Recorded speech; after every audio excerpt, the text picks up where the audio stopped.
베드로전서 2장 11절 12절 말씀, 이 세상을 향한 사회적인 사명을 우리들이 어떻게 감당해야 되는가 함께 은혜를 나누고자 합니다. 베드로는 이 베드로서를 시작하면서부터 흩어져 있는 나그네들에게 편지를 쓴다, 그렇게 얘기했죠. 그러니까 이 편지를 받는 성도님들이 다 나그네라는 말이에요. 혹시 여러분들은 어떻게 생각하세요? 여러분들은 나그네라는 생각이 있으십니까? 아니면은 아유 나는 성남 토백이에요, 가긴 어딜 가요? 하고 전혀 나그네답지 않다 여기는 분이 계실 수도 있을 것 같은데, 나그네라는 생각이 드시나요? 여러분들이? 이 나그네 의식을 갖고 나그네처럼 살고 나그네임을 알고 살아야 되는데, 때로는 우리가 그걸 자꾸 잊어먹어서 문제가 돼요. 천년만년 여기에 살 것 같기도 하고, 또 이 땅이 전부인 것 같이 우리들이 살고 그럴 때는 내가 나그네인데 내가 왜 이러고 있지? 이런 생각을 가질 때가 많이 있습니다. 오늘 11절 12절 말씀에 주목해야 될 단어는 거스른다는 단어예요. 그리고 이방인 중에서라는 단어예요. 우리가 예수 믿는 사람들이요, 신앙생활을 제일 편하게, 아주 편하게 하려고 어떻게 하면 되냐면은 그냥 이 세상을 떠나버리고 믿는 사람들끼리 살면은 편해요. 핍박도 없고요, 그냥 간섭 안 받고 우리들이 섬기는 하나님 마음껏 섬기면서 그냥 살면 되지 않겠냐, 이런 생각을 갖기가 쉬워요. 그런데 성경은 우리를 세상의 빛이라, 너희들이 이방인 중에서 어떻게 살아야 된다, 그렇게 자꾸 말한단 말이에요. 우리를 이 세상 가운데 머무는 존재다, 이렇게 얘기를 해요. 그래서 물론 자의가 아니겠지만 절은 다 산수가 수려한 저기 골짜기로 절은 가서 있어도 상관없을지 모르지만, 교회는 세상 가운데 있어야 돼요. 성도는 세상 가운데 있어야 돼요. 그런데 세상 가운데 있지만 우리는 이 세상이 목적이 아닌 사람이라, 이 세상이 전부가 아닌 사람이고, 그리고 이 세상은 잠시 머물다 가는 인생이다, 이런 의식을 우리들이 가져야 된다는 거예요. 그래서 중에서 거스른다, 그래서 우리를 물고기에 비유하는 거예요. 예수 믿는 사람은 바다에서 헤엄치는 물고기와 같아요. 물고기가 편하려고 어떻게 하면 되냐면은 그냥 파도 치는 대로 그냥 몸을 맡기면 편하죠. 예? 파도가 이리 치면은 이리 가고, 저리 치면 저리 가고, 저리 치면 저리 가고, 그러면 편한 거예요. 그런데 그냥 정말 파도가 움직이는 대로만 움직이는 물고기가 있다고 하면, 그런 물고기는 어떤 물고기예요?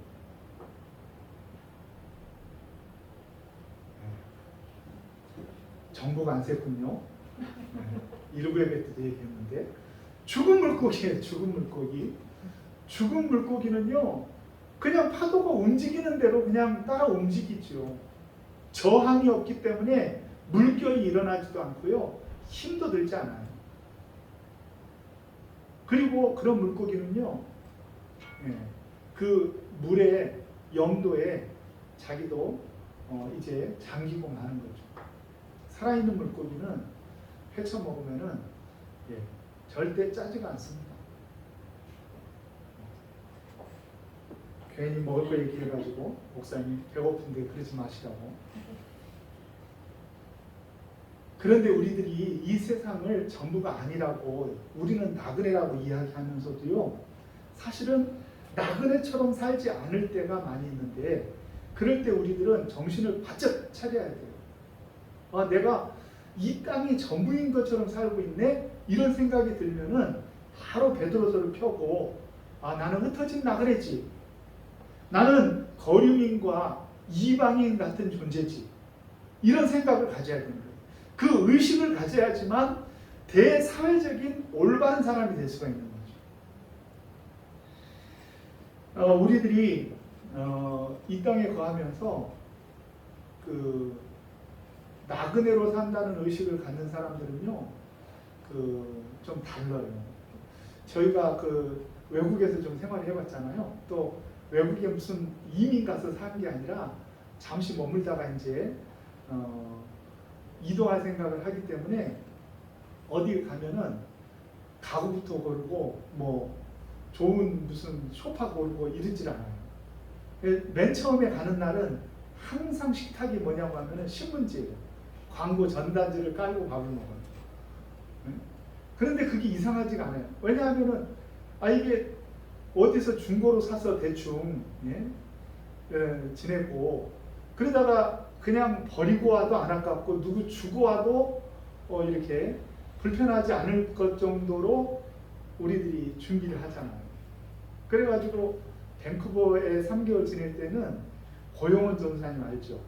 고용원 전사님 우리 지금 목사님 되셨는데 그분 가구를 3개월 빌려가지고 쓰고 다시 반환하고 왔어요. 그게 이제 왜 그러냐 그러면은 그 땅이 목적이 아니기 때문에 그래요. 만일 내가 그 땅에서 계속 살 건데도 그렇게 한다 그러면은 사모님이 당장 뭐라 그러죠? 변변한 그릇 하나 사자고 당장 안 그러겠어요? 우리가 결혼할 때 다른 거는 잘 모르겠는데 장을 샀어요. 그것도 3개인가 뭐 되는 엄청나게 무거운 장을 샀어요. 누가 사줬는지 어떻게 된 건지 잘 모르겠어요. 하여튼 좀 가치가 있는 장이었어요. 그런데 전도사 생활을 하다 보니까 이리로 이사 갔다 저리로 이사 갔다 뭐 여기 깨주고 저기 깨주고 한 번은 상도동 꼴짜기로 갔는데 63 빌딩하고 높이가 거의 비슷했어요. 화장실에 앉으면 63 빌딩이 딱 보였어요. 장승배기 그쪽에. 근데 지금도 친구들이 얘기해요. 그때 니 아까 끌고 그 장 옮기느라고 죽을 뻔했다. 근데 그 장이 어떻게 종말이 어떻게 되는 줄 알아요? 캐나다인가 어디 가면서 그 장이 너무 아까워가지고 버리질 못해가지고 큰형 집에 맡긴 거예요. 큰형 집에. 그러면은 형 집에는 장이 있었겠어요, 없었겠어요? 당연히 쓰던 게 있죠. 그게 걔가 어디로 가겠어요? 앞마당이 어디 잘 포장돼가지고 있었죠. 어떻게 됐겠어요? 다 썩어서 버렸겠죠. 그게 지금 장롱 얘기를 하는 게 아니라요. 우리가 이 땅에 사는데 이 땅에 무엇을 위해서 사는지를 분명히 알지 못하면은 그런 어리석은 인생이 되고 장산 게 어리석은 게 아니라 내가 잘못했지요. 식구들을 이렇게 데리고 다니고 그런 게 잘못하긴 했는데 하여튼 이 땅이 목적이 아닌데 이 땅이 목적인 것처럼 살아버리면은 그거는 크리스찬답지 못하고 그거는 주님이 기뻐하시지 않는다는 거예요. 우리를 성경은 무엇이라고 얘기하냐면 거류민과 나그네라 이야기하는 거예요. 나그네라. 너희가 애굽의 종되었던 너희들이 그 종의 생활을 벗어날 때 나그네 아니었느냐. 성경은 우리에게 늘 그것을 상기시켜 주는 거예요. 우리는 나그네 인생을 사는 거예요. 이게 좋은 가구, 좋은 것들을, 좋은 그런 것들을 천년 만년 이렇게 내가 간직할 것들을 둔다는 것이 그것이 어울리지 않는다라는 의식을 가져야 돼요. 의식을. 그러면 나그네로 사는 우리들은 이 땅을 대충 살다 가도 되느냐? 전혀 그렇지 않아요. 우리는 이 땅을 나그네로 왔다가 잠시 머물다가 우리의 본토로 갈 거잖아요. 근데 그 본토로 가는 사람이라고 할지라도 우리는 이 땅 이방인 중에서 살아야 돼요. 이 땅 가운데 머물러야 돼요. 저들과 함께 지내면서 그들과 더불어서 함께 머물면서 지내야 돼요.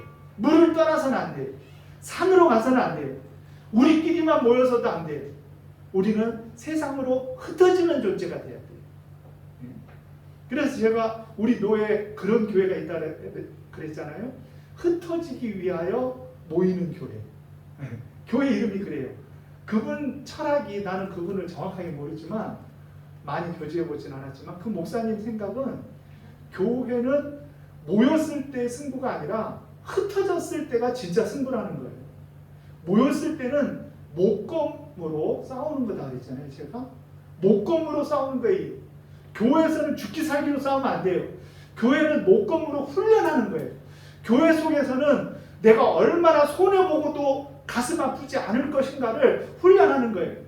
교회에서는요, 남을 섬기면서도 내가 왜 이렇게 기쁘지? 그것을 훈련하는 거예요. 교회에서는 내가 1등이 안 돼도 돼요. 교회에서는요, 남이 나보다 앞서가도요, 내가 마음이 기뻐야 돼요. 그것이 교회의 훈련이에요. 교회는 말씀만 훈련하는 것이 아니라 우리 성도님들의 삶을 통하여서 서로서로를 세워가면서 이 험한 세상 가운데서 상처받은 사람이 교회 오면은 그 공동체의 따뜻함으로 인하여 회복되어지고, 그리고 여전히 더 좋은 힘이 생겨가지고 내가 교회로 올 때는 다시는 내가 그 세상으로 가나봐라, 이런 마음을 가지고 왔다 할지라도 예배를 마칠 때쯤이면 나도 모르게 두 손에 두 주먹에 힘이 들어가면서 세상으로 또 나아가서 그들을 향하는 것이 교회가 되어야 될 줄로 믿습니다. 우리 성도들이 세상 속에 가서는요, 두 종류의 사역이 있어요. 한 종류의 사역은 세상의 정욕과 세상의 그 방법과 가치관에 물들지 아니하는 것. 그게 첫 번째 우리의 사명이에요. 세상 사람들과는 다르게 사는 모습을 보여야 돼요. 사람들이 딱 보면은 저 사람은 목사다, 그걸 알아주면은 굉장히 좋아요. 어디 식당 같은 데 가서 목사님이세요? 이러면은 괜히 음식이 맛있어. 내가 예수님과 함께하는 사람이라는 것을 다른 사람들이 보고 척척 알아볼 정도는 돼야 되는데, 그것은 우리가 세상 사람들과 닮아버리고 세상 사람들처럼 행동하고 세상 사람들과 구분이 안 되게 살면은 우리들은 그럴 수가 없거든요. 그래서 우리는 세상 사람들과 다름이 우리 가운데 있어야 돼요. 그래서 베드로서 말씀 보면은 우리 가운데 소망에 관한 이유를 묻는 자들에게 대답할 것을 준비하되 온유와 겸손함으로 항상 예비하고 있으라 그랬어요.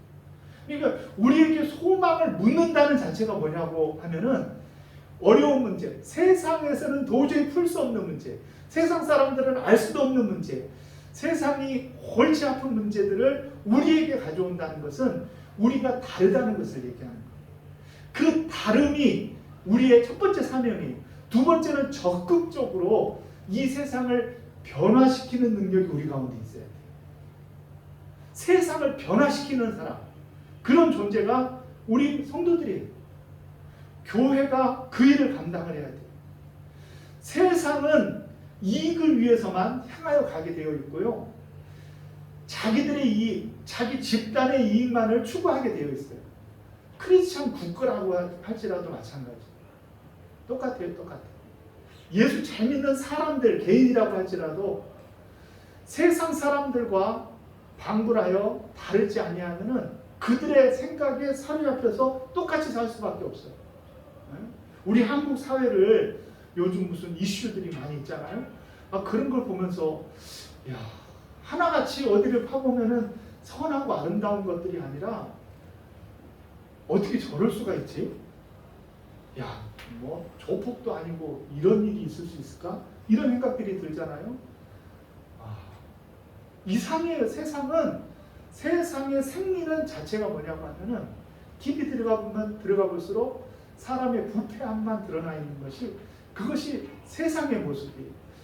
그러면은 교회가 무슨 서울의 무슨 교회처럼 교회가 목소리를 내고 교회가 이 세상을 향하여서 변혁을 이렇게 부르짖는 교회가 되느냐? 저는 그런 방법으로 세상을 변화시킬 수 없다고 생각을 해요. 교회가 정치적이 되면은요, 세상의 정치와 똑같아져 버리고, 교회가 어떤 색깔을 내면요, 그 색깔이 여전히 반대와 이제 응원으로 똑같은 교회가 되고 말아요. 그래서 교회는 늘 중립적인 교회가 돼야 돼요. 그럼에도 불구하고 성도가 중립이 돼서는 안 돼요. 성도는 세상을 변화시키는 능력을 가져야 돼요. 어떻게 능력을 가져야 되느냐 하면은 우리들이 하나님 말씀의 정신과 성경적인 세계관을 가지고 이 세상으로 파송되어져서 우리가 그 정신, 주님이 우리들에게 주신 그 마인드를 가지고 세상을 바라볼 때 잘못된 것이 있으면 그것을 올바로 바로 잡아야 돼요. 바로 잡을 수 없으면 바로 잡을 노력이라도 해야 돼요. 비리들이 터지면 거기에는 크리스찬들이 없었을까? 한번 생각해 보게 되는 거죠. 목사이니까. 우리들이 이 세상의 악함 가운데 성도들이 같이 있는데도 그 속에서의 그 악함이 저항을 받지 않는다고 하면 우리가 죽었든지 아니면 우리가 사명을 다하지 못하든지 둘 중에 하나라는 거예요. 그러므로 우리는 이 세상 가운데 믿음의 소명을 받은 사람으로 부름을 받아서 우리가 이 세상으로 나아가면은요, 이 세상을 올바로 바로 잡아야 되는데, 바로 잡을 때 이렇게 똑소리 나게 아주 뭐 아니면 도로 이렇게 나가는 것이 아니라 늘 온유와 겸손함으로 그들을 바로 잡아야 돼요. 우리는 영혼에게 상처 주는 것이요, 영혼에게 상처 주는 것이 내가 일을 이루고 성공하는 것보다 더 중요한 거예요. 우리는 그래서 방법을 달리 하는 거죠. 사모님이 꽃을, 이게 꽃이에요, 이래봬도. 내가 이거를 2개를 모란장에 가서 얻어왔는데 여기다 안 올려놓은 이유가 있는데 사모님 모르니까 올려놨어요. 얘가 이름이 뭔지 아세요? 응? 이렇게 이게 2개인데 이걸 같이 해놨네. 얘 이름이요, 달개비라는 거예요. 털 달개비. 네, 이 달개비를 우리 자주 달개비도 여기 여러 개 있거든요. 그리고 이 달개비 꽃이요, 이게 엄청 보라색으로 예쁘게 펴요. 생각보다 예뻐요. 얘는 물을 좋아해가지고 물만 많이 주면 꽃을 그냥 보라색으로 예쁘게 피고 있거든요. 근데 얘를 여기 안 올려놓는 이유가 있어요.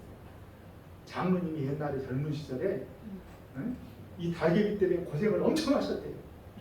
그래가지고 자주 달개비로 이거 어디서 많이 본 건데 이거 뽑아가지고 바위에 놓으면 비만 오면 다시 살아나는 그거 아니에요. 그래가지고 장모님이 고생을 엄청 했다 그래요. 내가 별로 안 좋아요. 근데 이걸 또 박균현 일사님 주시네. 주시면 또 아주 감사함으로 가져오는데 장모님 때문에 안 좋아하게 했어요. 그 젊은 시절에 장모님은 고생을 엄청나게 뽑아내면은 또 살아나고 뽑아내면 또 살아나고 생명력이 좋으니까 그런단 말이죠. 얘는 털 달개비. 나중에 꽃을 보면 예쁘게 피죠. 그런데도 더 중요한 것은 뭐냐고 하면 우리는 이 꽃이 중요한 게 아니에요. 꽃 많이 쳐버렸죠. 꽃이 중요한 게 아니에요. 우리들은 영혼이 중요한 거예요. 일이 중요한 게 아니에요. 일은 내가 성사 못 시키면 다른 사람이 성사를 시키더라도 사람을 얻는데, 그 사람을 어떻게 얻느냐 하면은 우리를 기이한 빛에 들어가게 하신 이의 아름다운 덕을 세움으로 이 세상에 하나님이 기뻐하는 아름다운 일, 착한 일, 선한 일, 그 일을 행함으로 사람들이 우리를 보고 소망을 궁금히 여겨야 돼요. 내가 믿는 하나님이 궁금해져야 돼요. 그 궁극의 목적이 뭐냐면 12절을 같이 한번 읽습니다. 시작. 너희가 이방 중에서 행실을 선하게 가져 너희를 악행한다고 비방하는 자들로 하여금 너희 선한 일을 보고 오시는 날에 하나님께 영광을 돌리게 하려 함이라. 아멘. 우리의 목적은요, 내가 영광 받는 게 아니에요. 그 사람 대단해, 이게 아니에요. 우리의 목적은요, 나를 통해 누가 영광 받으시는 거예요? 하나님이 영광 받으시는 거예요. 그것이 나그네로 사는 사람의 삶의 모습이에요. 내가 아니에요. 나는 괜찮아요. 그런데 나를 통하여 하나님이 보여주셔야 돼요. 나를 통하여 하나님이 영광을 받으셔야 돼요. 내가 선한 일을 행하려고 하면은 내가 수고 많이 해야 돼요. 심지어는 내가 죽어야 돼요. 예수 믿고 나서 승질 많이 죽었다, 이런 소리가 들려야 돼요. 옛날에 김익두 목사님이 평양 깡패 중에서도 이거였거든요. 이분이 예수 믿고 나서 예수 천당만 전하고 다니는 거예요. 근데 이제 이 변화된 이 김익두 목사님이 복음을 전하다가 나무에서 쉬고 있는데 한 건달이 와가지고 이 목사님을 괴롭히는 거예요. 그 목사님이 한 유명한 이야기가 있어요. 예수는 내가 믿고 복은 누가 받아요? 네가 받는구나. 옛날 같으면 죽었다 이거지. 예수는 내가 믿고 복은 네가 받는구나. 그렇게 한마디 했다는 거 아니에요? 누군지도 모르고 까부고. 우리는 말씀면 우리는 상관이 없어요. 우리는 상관이 없습니다. 우리를 통해 우리의 선한 행실, 우리의 착한 행실, 우리가 내 자신을 내어놓고 내 자신이 하나의 미랄이 되어 죽는 한이 있어도 내가 나를 하나님 앞에 내려놓고 나를 통하여 하나님이 영광 받으신다고 하면은 우리는 어떻게 하냐면 우리는 된 거예요. It's okay. 그걸로 우리는 된 거예요. 나를 통해 하나님이 영광 받으신다고 하면은 내가 아무리 선한 일을 행하려고 고통하고 수고하고 힘든다 할지라도 괜찮다. 오늘 흩어진 나그네들에게는요 더 큰 핍박이 올 거예요. 그 날에는 목숨이 왔다 갔다 하고 사자갑이 될 수도 있고 그리고 칼에 배임을 당할 수도 있을 거예요. 그러나 우리가 그런 위험과 어려움에 처한다 할지라도 우리들이 그 핍박 가운데서도 우리의 아름다운 행실을 지키고 나를 통하여 하나님이 영광 받으실 수 있도록 우리가 선한 일을 행하기에 힘써 나아간다고 하면은 우리는 하나의 미랄이 죽어지는 것 같지만 결코 죽음으로 끝나는 것이 아니라 많은 열매를 맺는 역사로 일어나게 되어질 줄로 믿습니다. 우리가 239장 복음 찬양을 드리면서 세상을 구원하기 위해 필요할 피가 필요하다고 하면은 이 죄인을 주님 앞에 드려서 하나님 앞에 영광 돌리는 사람 되게 해달라고 내가 하나의 미랄 되어 주님을 높여 드리게 해달라고 우리 한번 찬양 드리겠습니다.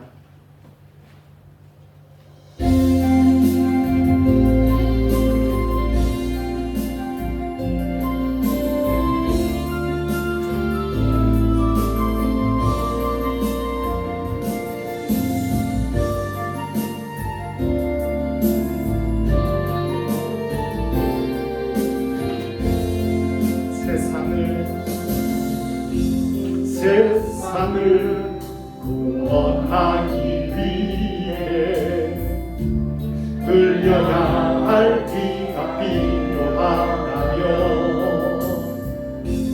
죄인을 대신하기 위해 인생의 죄를 필요하시다며 내 생명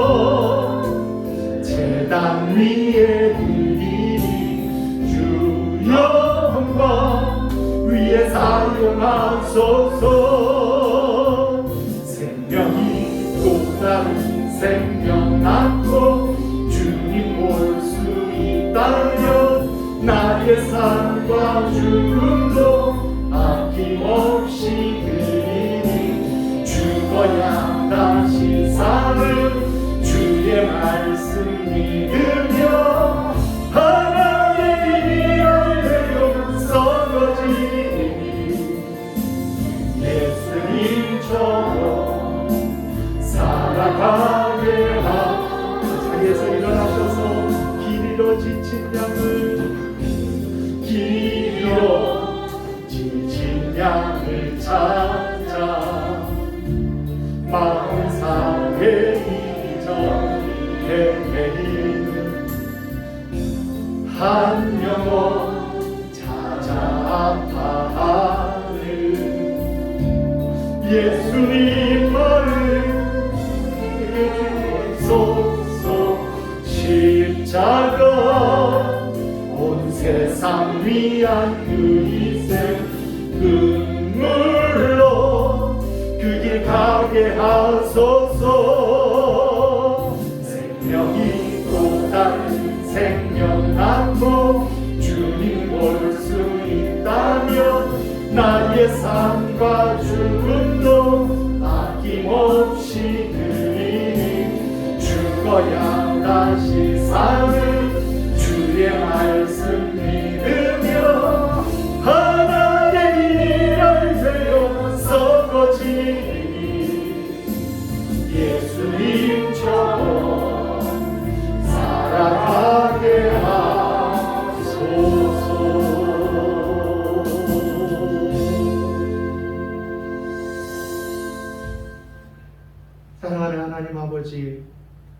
영혼을 거스러 싸우는 육체의 정욕을 제거하여 너희를 악행한다고 비방하는 자들로 하여금 너희의 선한 일을 보고 오시는 날에 하나님께 영광을 돌리게 하라.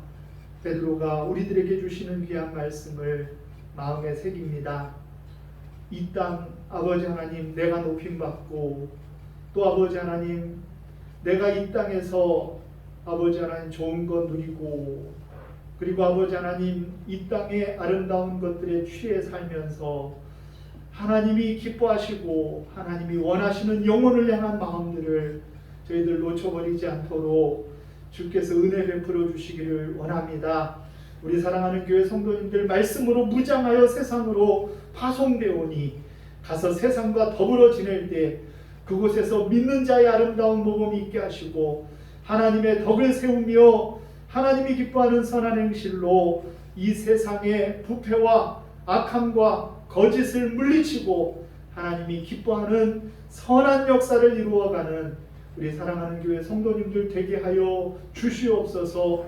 그래서 주님 다시 오시는 날에 우리의 수고, 우리의 아버지 희생, 우리의 아버지 하나님 목숨을 내어놓은 아름다운 헌신을 주님 귀히 아버지 여겨주시고 잘했다 칭찬받는 사랑하는 교회 성도님들 될 수 있도록 주께서 역사하여 주시옵소서.